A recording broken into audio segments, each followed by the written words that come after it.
Before we start, please hear a message from International News Today Network. Starting today, for every subscriber, International News Today Network will plant one tree to save our planet. Please help contribute in saving our planet by subscribing to our channel. One subscriber equals one tree. Thanks. China might be contemplating a takeover of the moon as part of its military space program, NASA's Administrator Bill Nelson has told newspaper Bild. In an interview published on Saturday, Nelson claimed that the United States is now involved in a new race to space, with China this time. He emphasized that in 2035 Beijing might finish construction of its own moon station and start experiments a year later.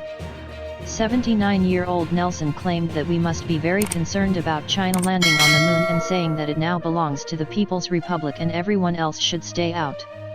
Claiming that China's space program is a military space program, Nelson explained that the competition for the South Pole of the moon is especially intense.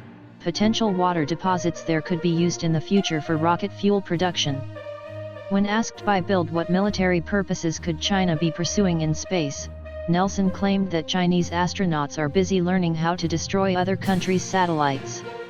Despite Beijing's assurances that its ambitious space program has purely peaceful purposes, Nelson has long been a tough critic of China's policy in space.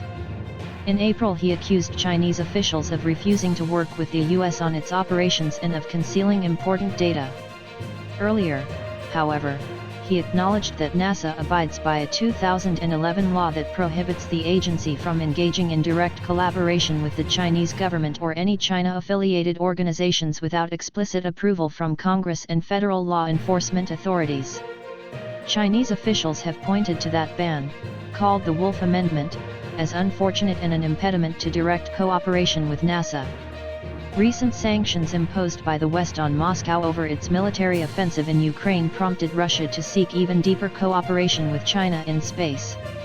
In the end of February, just 2 days after the launch of Moscow's special military operation in Ukraine, the head of the Russian space agency Dmitry Rogozin announced that Roscosmos would cease work on joint space projects with Europe and the United States and would start negotiations with China on coordination and mutual technical support of all deep space missions.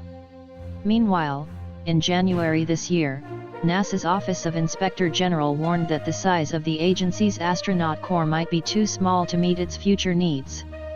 The corps, which listed 44 astronauts, was named one of the smallest cadres of astronauts in the past 20 years, and that's while NASA is preparing for its Artemis moon exploration missions.